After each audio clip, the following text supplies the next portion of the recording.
Hi, I'm Katie Couric, and welcome to Eye to Eye. Returning to the home front after nearly 2 years in combat was daunting for many members of the Minnesota National Guard. Cynthia Bowers spoke to one colonel who's helping soldiers make the very difficult transition back to civilian life.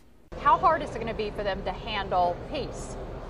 It's going to vary from each soldier. Everybody's war experience was different, and their reintegration experience is going to be different. For the good majority of these soldiers, they're going to come back, they're going to make the transition, they're going to be stronger because of their experience. But even that, there's going to be a period of time that they don't see it yet, that the transition, there's going to be some challenges awaiting them that they might not be expecting. I know it's hard for you to say to them you're going to go through X, Y, and Z, and for them to even hear you at this point. Right. Is that why you do follow-ups? That's exactly why we do follow-ups. There have been proposals to do reintegration all at once. As soon as they get home, put them in the armory for 5 or 10 days, and we'll hit them up with all the reintegration stuff and then let them go. And that doesn't meet the needs of the soldiers and their family, because at that point, all they want to do is get home. These soldiers that are at Fort McCoy now, they're sitting through our briefing, but they're looking at us like, chomping. I have a family waiting for me, and you know, who can blame them? We were all the same way. But in 30 days, when we get them back together again, using our model, I think at that point, we're going to have some who are going to, whether they admit it or their family admits it, are saying, okay, all that stuff you told us at Fort McCoy, yeah, I'm starting to experience some of that. And it seems like if you tell someone ahead of time to anticipate these emotions, then they don't feel alone or right. weird having them. Exactly.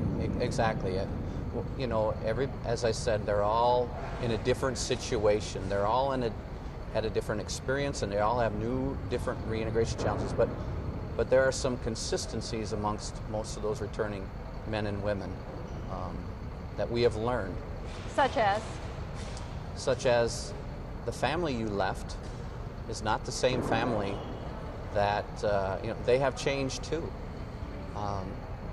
They have a routine. Kids have grown older. They have gotten used to paddling their canoe of life, as Chaplain Morris says, without the soldier. And now the soldier's home, and he's going to swim out to his canoe in the middle of the lake and try to get in that thing, and it's going to disrupt it. And the soldier's changed because he's seen some things in life that give him a different perspective. He's lived in a hellhole for 16 months, and while you're in that hellhole, you see more clear than ever in your life the things that are important to you. But you've also been living in a world of the military, in a combat zone that is black and white, and gray might get you killed. When you get home, that mindset, which was very successful for the soldier in combat, doesn't work so well at home.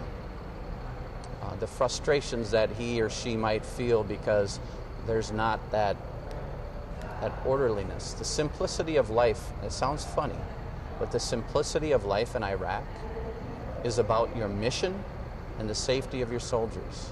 And anything else that tries to interfere with those two things gets set aside, pushed to the back burner. And now we have to face the back burner now that we're home, because we can't set it aside anymore. And these are also people who are citizen soldiers, so they're coming back to a workplace. Oh, yes. That is a whole different environment as well.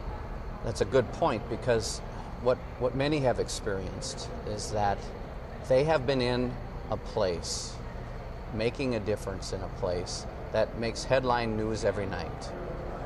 And there's a sense of importance that comes with that mission and that duty and that sacrifice.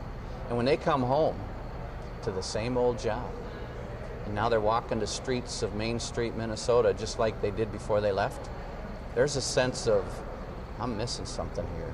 This isn't what I envisioned it to be. I miss that sense of what I was doing was really, really important to the world, because I'm just back here now.